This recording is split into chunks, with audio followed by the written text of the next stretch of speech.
여러분, 오늘은 성탄절을 한 주간 앞둔 대림절 마지막 주일입니다. 성탄절은 기독교 절기로 성탄절은 예수님의 탄생을 축하하는 절기지 않습니까? 그러면 대림절은 어떤 절기냐면 예수님의 오실 것을 예비하는 절기가 바로 대림절입니다. 우리가 일상을 살아가면서 우리나라 사람들이 지키는 민속 절기들이 있지 않습니까? 어떤 절기가 있죠? 설이 있고 추석이 있고 또 국경일도 있습니다. 개천절, 제헌절 이런 것이 있죠. 이거 왜 만들어서 지킵니까? 쉬게 하려고 그렇습니까? 여러분, 이런 것들을 이 대한민국 사람들로 하여금 지키게 하는 것은 대한민국 사람이 대한민국 사람으로서의 국민으로서의 정체성을 가지게 하기 위해서 이런 것들을 기념하고 지키게 하는 거지 않습니까? 우리 그리스도인들도 신앙을 할 때에 바로 이런 교회력 절기가 있는데 이것이 바로 예수님의 삶, 죽음, 부활이라고 하는 큰 맥락 속에서 우리의 신앙을 잘 지켜감으로 그리스도인이 그리스도인답게 신앙하도록 하기 위해서 만들어 놓은 것이 바로 교회력, 교회 절기예요.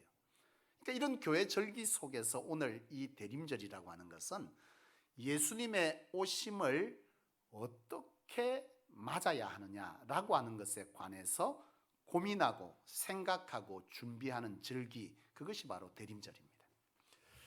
여러분, 이 대림절이 되지 않습니까? 대림절은 이미 이제 4주 전부터였으니까 12월 초부터 이미 주어졌어요. 대림절이 되면 우리 성도들이 교회들이 하는 것이 있습니다. 뭘 여러분 했습니까? 또 여러분 지금 준비하는 것들도 있지 않습니까? 뭘 준비합니까? 교회들을 보면 크리스마스 뭐죠? 성탄의 장식들을 준비하느라고 굉장히 분주합니다. 사실 저는 우리 성소교회 밖에 지금 장식을 제대로 하지 않았어요. 굉장히 고민하고 있었어요.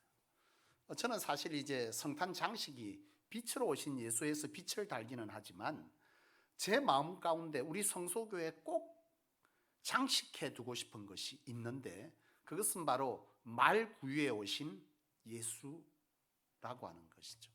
사실 지금 성탄절이 되면 곳곳에 크리스마스 트리들이 굉장히 있습니다.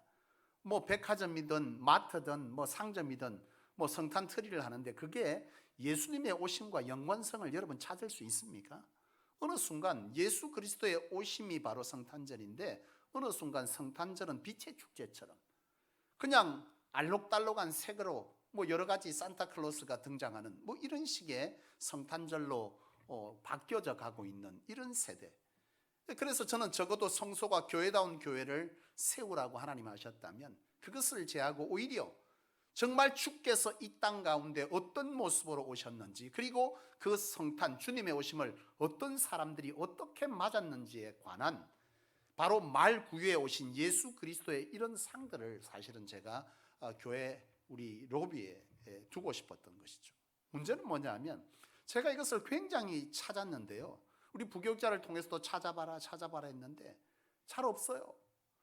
기껏 해봐야 크기가 한 20cm, 30cm 이건 저기 둬봐야 제대로 또 그렇고 그 전에 우리 코스코라고 하는 그 매장에서 제가 본 적이 있었는데 그게 이제는 팔지를 않아요. 그래서 제가 굉장히 고민했는데 얼마 전에 제가 들었어요. 내년에는 제가 꼭 좀 찾아서 정말 이 성탄절이 예수 그리스도의 이 땅에 오심에 관한 절기라는 것을 알리기 위한 성소교회의 역할을 로비에 꼭 좀 해놓으려고 합니다. 그래서 제가 막 수소문하니까 이게 어디에 있냐면 사실은요 기독교 교구상에는 없어요. 근데 이게 어디에 있냐면 천주교 교구상에 있답니다. 제가 사실 이제 찾아가서 그것들을 꼭 우리 기독교식으로 잘 되어져 있는 것들을 찾아서 내년에는 우리 로비에 예수 그리스도의 오심은 단순히 산타클로스나 등이 아닌 바로 이와 같은 예수 그리스도의 탄생의 사건임을 알리는 일에 우리 교회가 일조해야 되겠다 그렇게 생각하고 준비하도록 하겠습니다.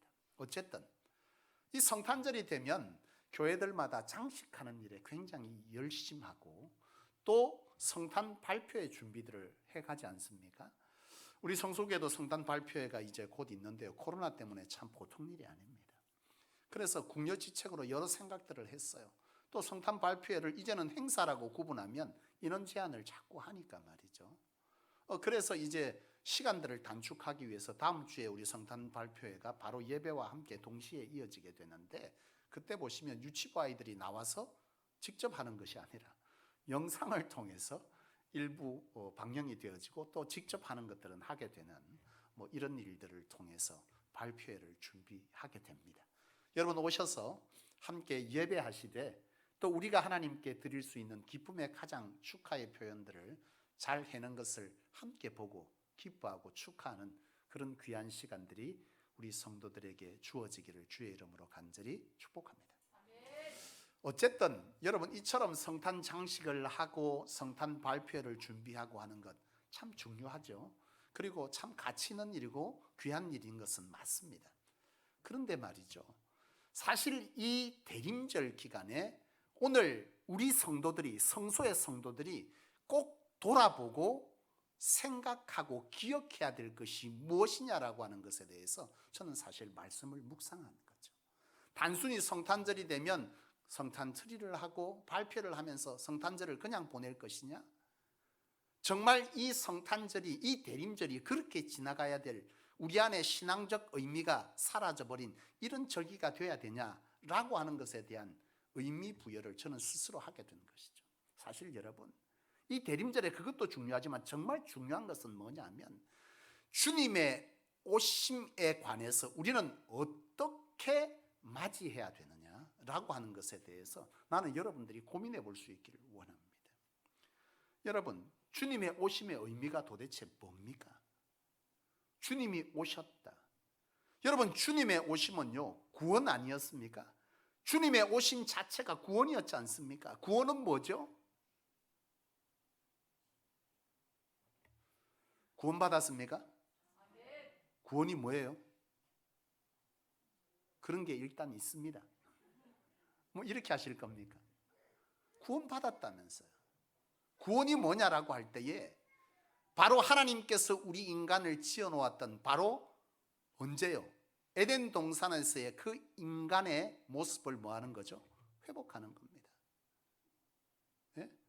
영생하고 하나님께서 인간을 지었을 때 생육하고 번성하고 정복하고 다스리게 하시는 하나님의 형상으로 만든 그 모습을 회복하는, 그래서 영원히 살게 되고 그리고 하나님의 다스림을 받음으로 그 다스림의 권세가 우리 삶 가운데 뭐하는요? 임하여지는, 이것이 바로 구원인 거죠. 그냥 구원은 구원 받았으면 천국 가는구나, 맞죠? 그러나 우리가 장차 누릴 하나님의 나라뿐만이 아니라 구원은요, 이 땅 가운데서도 하나님의 다스림을 통한 우리 안에 다스림의 권세와 치유와 회복의 역사가 나타나게 되는 것, 이것이 바로 구원인 거죠. 따라서 여러분, 구원이라고 하는 것은 예수님의 오심은 바로 이런 사건이었던 것입니다. 여러분, 예수님이 이 땅 가운데 오셨을 때 어떤 일들이 일어났습니까? 하나님의 나라가 선포되어졌지 않습니까? 이것이 하나님의 나라라 선포되었고, 그리고 그 하나님의 나라를 주님은 직접 뭐 하셨어요? 보여주셨어요. 병든 자를 치유하고 눈먼 자를 보게 하시고 영적으로 눌린 자를 자유케 하며 귀신 들린 자를 쫓아내는 바로 이런 역사들을 보여주시면서 이것이 바로 하나님의 나라이고 너희가 장착할 하나님의 나라인 것을 소망하게 하신 것, 이것이 바로 예수 그리스도가 이 땅에 오신 이유이자 의미인 거죠. 그렇다면 이 대림절에 그 예수님이 오셔서 우리로 이루실 이 사건에 대해서 여러분들의 삶에 이런 일이 일어났느냐라고 하는 것입니다. 여러분, 주님의 오심은 바로 그런 것인데 이런 주님의 오심이 여러분 삶 가운데 일어나고 있습니까? 여러분, 만약에 여러분들의 삶 가운데 구원받았다고 하면서도 여전히 내 삶 가운데 그런 치유와 회복의 역사와 하나님이 함께 하셔서 묶인 것이 풀려지는, 영적으로 눌린 것이 자유케 되어지는, 불가능이 가능케 되는, 말도 안 되는 것이 되게 되는 그런 역사들이 여러분의 삶 가운데 있어야 하는 것 아닌가요? 우리가 하나님의 백성 되었다면, 그런데 만약에 그것이 없다면, 그런 주님을 여러분 가운데 맞이해야 한다면 지금 내게 부족한 것이 무엇이냐라고 하는 것을 생각해 보아야 할 절기가 대림절이라고 하는 거죠. 단순히 이것을 준비하고 장식하고, 그것보다 더 중요한 건 주님의 오심이 내게 임하였다면 내 삶에 그것이 나타나냐, 만약 나타나고 있지 않다면 무엇이 문제냐 하는 것을 돌아보아야 할 절기가 대림절이라고 하는 것입니다. 여러분, 그런 삶이 여러분 가운데 있기를 축복합니다. 이런 삶이 있게 되기 위해서 사실 이것을 준비하게 하신 귀한 사람들이 성경에 있습니다. 그러니까 주님의 오심을, 주님의 이런 능력을, 주님의 역사를 우리의 삶 가운데 주님의 이러한 통치가 나타나기 위해서 너희들이 예비해야 될 것이 있는데 그것이 무엇이냐라고 말한 사람이 있는데, 성경에, 구약 성경에는 이사야 선지자고 신약 성경에는 세례 요한입니다. 세례 요한은 뭐를 선포했습니까? 오늘 본문 2절 말씀에 보면 세례 요한이 주님의 오심을 예비한 사람이고 주님의 오실 것을 예비시킨 사람이죠. 뭐라고 선포했습니까? 회개하라, 천국이 가까이 왔다. 여기서 말하는 천국은 바로 예수 그리스도를 말하는 것이죠. 회개하라, 누가 온다는 거예요? 예수님이 오신다. 너희의 삶에 예수님의 오심은 바로 이런 치유와 회복과 다스림의 권세일 것인데, 너희가 이런 것을 경험하려면 뭐 하라는 거예요? 회개하라, 이 얘기를 하고 있는 겁니다. 이사야 선지자는 이사야 6장 5절 이하에 이렇게 말합니다. 화로다, 내가 망하였도다. 이게 무슨 말이냐면, 이 이사야 선지자가 이 말씀을 선포할 당시에 이스라엘 백성들의 신앙 상태는요, 정말 무감각했어요. 굉장히 율법적이고요, 말씀에 무감각하고 말씀과 상관없이 살아가는 그런 신앙 상태에 있는 사람들이 바로 이스라엘 사람들. 그래서 이 이사야는 말하는 겁니다. 너희가 뭐 한다는 거예요? 곧 주님이 올 것인데 너희는 뭐 한다는 거죠? 이렇게 있으면 망한다. 신앙을 뭐 하라는 거예요? 돌이키라, 회복해라, 이 얘기를 하고 있습니다. 이 두 선지자와 이 세례 요한을 통해서 말씀하시는 것은 공통점이 뭐죠? 회개하라. 세례 요한이 말한 이 회개라는 것은 어떤 의미냐?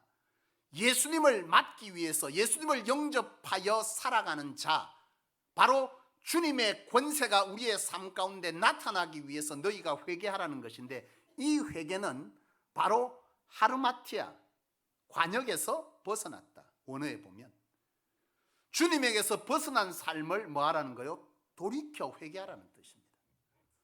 그러니까 내 삶의 주인이 누구였어요?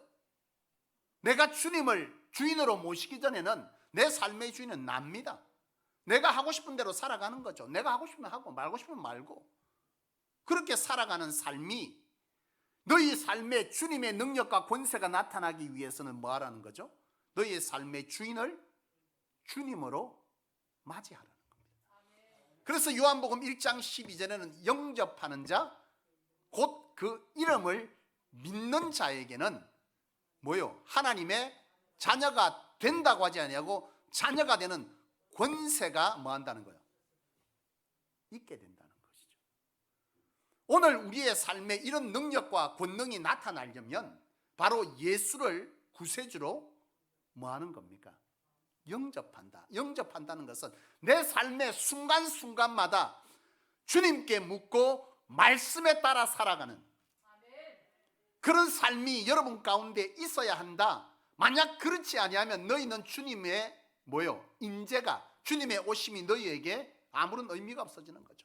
주님이 오셨을 당시에 주님의 오심으로 인하여 주어진 이 놀라운 치유와 회복의 축복이 모든 사람에게 주어졌지만 모든 사람이 누린 것은 아니잖아요. 그렇잖아요. 구세주로 믿는 자는, 영접하는 자는 바로 이 권세를 누렸습니다. 눈먼 누가요? 니고데모가, 눈먼 자가, 니고데모가 아니구나, 바디메오가, 눈먼 바디메오가 이 눈을 뜨게 될 때에 그가 부르짖었던 말이 무엇이었습니까? 다윗의 자손 예수여, 나를 불쌍히 여기소서. 이 말이 뭡니까? 다윗의 자손 예수라는 것은 구약 시대 때에 예언되었던 메시아라는 뜻입니다. 그러니 철저하게 이 누구는요, 바디메오는 철저하게 예수님을 무엇으로? 메시아로 인정하고 받아들이고 있는 것이죠. 그 고백 위에 그는 눈뜸의 역사가 나타났던 것이죠. 12해 동안 혈루증을 겪었던 여인, 세상에 방법이 없었습니다. 세상 어떤 방법을 사용하였지만 해결되지 않았어. 그가 주님을 만났을 때 한 행동은 뭐였습니까? 그의 옷자락을 만지는 거였습니다. 주님께서 권능이 나간 것을 알고 누가 내 옷에 손을 대었느냐 할 때 그 여인이 뭐라고 말했습니까? 주님의 옷에 손만 대어도 나을 줄로 믿었다, 그렇게 말하지 않습니까? 이게 뭔 말이에요? 주님으로 내가 이 세상에 해결할 수 없는 것이 주님으로 된다라고 하는 바로 이 주인됨을 인정한 이 고백 위에 놀라운 기적의 역사, 주님의 오심의 은혜와 축복이 임했다는 거죠. 그 당시에 이 사건들을 보면서도 주님을 보는 그 동시대 사람들 가운데도요, 주님의 오심이 의미가 없었던 사람들이 있었습니다. 누굽니까? 바리새인들, 서기관들, 율법학자들, 유대교도들. 이 사람들은 주님을 뭘로 인정하지 않았죠? 메시아로 인정하지 않았습니다. 그들은 여전히 어떤 삶을 살았냐? 율법적 신앙을 하면서 스스로 만족하는 삶. 예배하라 그랬으니 예배하는데 예배 시간에 아무런 의미가 없는 거죠. 그냥 오면 그만인 것이죠. 하나님께서 뭐라고 말하는지 관심 없어. 내가 여기 왔다는 것이 중요한 거죠. 바로 이런 율법적인 신앙, 기도를 하지만 중언부언의 기도, 하나님 앞에 예물을 드렸지만 어떤 예물을 드린 겁니까? 상하고 찢긴 거 드리라니까 어쩔 수 없이 드리는, 오히려 드리면서도 시험 드는 이런 어떤 율법적 신앙 가운데 잡혀있던 자들, 그들에게 예수님의 오심은요, 아무런 능력도 권세도 일어나지 않았습니다. 여러분,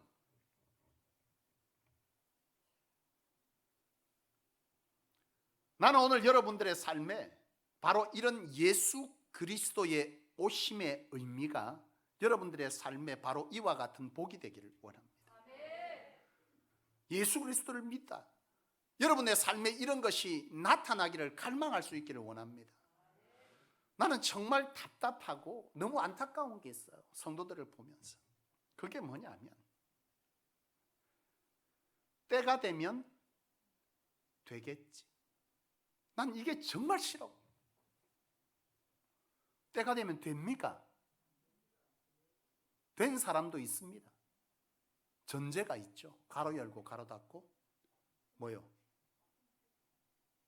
주님을 주인으로 영접하며 산 자, 가로 닫고. 언젠가 되죠. 당연합니다. 그런데 이거 아니고 그냥 내가 교회를 들락날락하고 그냥 뭐 이렇게 하다 보면 언젠가 되겠지. 참 감사한 것은요, 그래도 되는 사람은 됩니다. 내 같으면 안 주겠더만은. 나는 너무 안타까운 거죠. 제가 이 자리에 왜 있습니까? 나는 여러분들이 정말 하나님 안에서 하나님의 백성에게 주어진 주님의 오심의 권세가 여러분 삶 가운데 나타나, 여러분들이 죄에 묶여서 고통받고 두려워하고 떨며 살던 인생이 하나님 안에서 능력을 누리고 자유함을 누리며 세상의 것에 연연하지 아니하고 하나님의 나라의 가치를 두고 사는 참 화평을 누리며 사는 인생, 그런 삶을 좀 살아가는 사람들이 되었으면 좋겠습니다.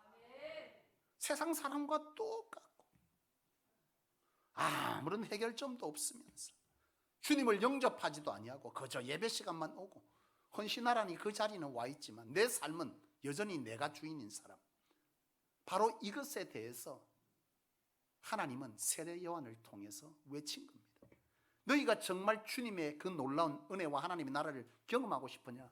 회개하라. 너희의 삶의 주인을 바꾸라. 말씀에 순종하라. 말씀 따라 살아라. 말씀에 무감각해진 너희여, 하나님의 말씀 앞에 말씀 따라 살아갈 때, 그분을 주인으로 삼을 때 그분이 너희를 통치할 것이고, 너희 삶에 이런 치유와 회복과 불가능이 가능케 되는, 눌림이 자유케 되는 영적 안에서의 자유함이 있게 된다는 것이죠. 여러분들이 정말 주님을 메시아로 모시기를 작정하고 그것을 믿는다면 바로 이런 영적 눌림에서 자유함이 여러분들의 삶을 묶고 있는 많은 문제들이 해결될 줄로 믿습니다. 나는 여러분들이 그런 삶을 살아내기를 원하고 그런 삶을 살아가면서 하나님 앞에 더 큰 하나님의 영향력을 사모하는 열심히 열정이 여러분 안에 있기를 원합니다. 사랑하는 여러분, 달란트의 비율을 보면요, 1달란트, 2달란트, 5달란트. 여러분, 달란트를 받았다는 것은 이미 하나님의 권속이라는 뜻 아니겠습니까? 이 한 달란트 받은 자가 왜 책망당하죠? 하나님의 권속되었다는 것만으로 만족하고 자기 살고 싶은 대로 사는 겁니다. 그런데 2달란트, 5달란트는 이 받은 것에 관해서 뭐 하는 거죠?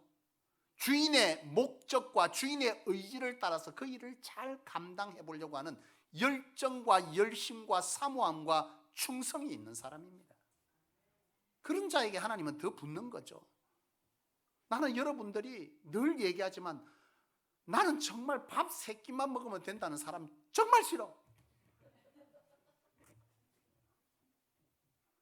사람이 하나님 앞에 좀 발전되어지고 영향력을 가져서 내 새끼가 아닌 남의 새끼도 먹이기 위해서 애쓰며 사는 그런 인생이 가치 있는 인생, 그러라고 주님이 우리 부른 것 아니겠어요? 그래서 내 밥 새끼만 해결하려고 아둥바둥 하던 사람이 정말 주님을 경험하면서 주님의 살아계심을 경험하면서 뭘 생각하는 겁니까? 남의 인생도 생각해 볼 줄 아는, 그래서 내가 더 열심히 살아내야 되겠다고 도전할 수 있는 그런 2달란트, 5달란트 받은 자를 주님은 뭐 하는 거죠? 착하고 충성되다. 그에게 뭐 하는 겁니까? 빼앗아서 더 주어라, 그렇게 말씀하시는 것 아닙니까? 사랑하는 여러분, 이 대림절의 기간은 장식도 좋고 발표에도 좋지만 나는 여러분들이 정말 내 삶에 하나님의 주님의 오심으로 인한 역사가 내 삶 가운데 있느냐를 한번 돌아볼 수 있기를 원합니다. 있습니까? 미미합니까? 이 대림절 기간 동안 주님을 더욱더 강력히 주인으로 받아들이는, 메시아로 받아들이는, 영접하는, 믿는, 고백하는, 신앙으로 다가가는 그런 은혜가 여러분한테 도전되어지기를 원합니다. 그리할 때 여러분, 이제 맞을 이 성탄절은요, 그냥 성탄절이 아니라 그 주님이 내 안에 뭐 하는 겁니까? 임재되어지는, 역사되어지는 그런 날이 되어서 2022년도에는 여러분들의 삶이 좀 더 하나님 안에서 뭐 하기를, 영향력이 있어지기를, 이 성소가 이 지역과 이 나라와 민족을 넘어 열방을 책임질 교회로서의 하나님의 의도와 하나님께서 디자인하신 그 뜻에 우리 한 사람 한 사람이 하나님의 뜻에 동의하는 그런 일들이 좀 일어나기를 원합니다. 그렇습니다, 여러분.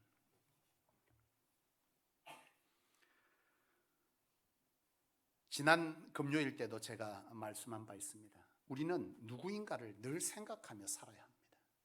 따라해 봅시다. 나는 하나님의 사람입니다. 나는 하나님의 사람입니다.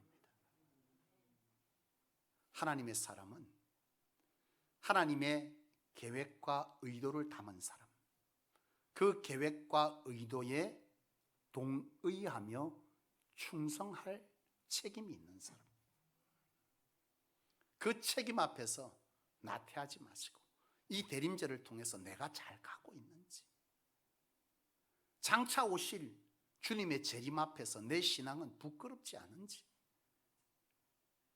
이것을 돌아볼 수 있는 그런 절기 되셔서 정말 주님 앞에 이 찬양하고 율동하고 그분을 향해서 노래하는 이 시간들이 단순한 놀이가 아닌 우리 안에서의 하나님을 향한 진정한 고백이자 찬양이자 결단이 되어지는 그런 은혜가 있게 되기를 주의 이름으로 간절히 축복합니다. 기도합시다. 하나님 아버지, 하나님의 백성 된다는 것이 얼마나 놀랍고 얼마나 대단한 것인가를 하나님, 여기 있는 하나님의 권속들이 알기를 원합니다. 하나님이 백성 되었는데도 하나님의 백성의 권세는 온데간데 없고 그저 필요할 때만 잠시 주를 찾아 내 필요한 것들만 얻어가는 그런 어리석은 백성 되지 않기를 원합니다. 하나님 아버지, 부디 여기 예배하는 저들 위해 하나님의 백성이 누려야 될 놀라운 하나님 나라의 권세와 축복을 온전히 사모하며 바라보고 믿게 하여 주셔서 진정 주님을 온전히 영접하여 사는 자, 주인으로 모시며 사는 자 되어짐으로 하나님의 권세가 저들의 삶 가운데 나타나지는 역사가 있게 하옵소서. 이 대림절은 우리의 신앙을 돌아보고 주님의 오심이 우리의 삶 가운데 오셨음이 우리의 삶 가운데 있는지를 돌아봐야 될 때인즉 우리가 돌아보아 하나님 앞에서의 그 권세를 회복할 수 있는, 또한 주님의 오심을 통해서 그 복이 다시 한번 우리 가운데 강력히 나타나는 날이 되어지는 그런 역사가, 그런 시간들이 우리 사랑하는 성도들의 이 한 주간 동안 삶이 되게 하여 주시옵소서. 우리의 삶의 구주 되신 우리 구주 예수 그리스도 이름으로 간절히 기도하옵나이다. 아멘.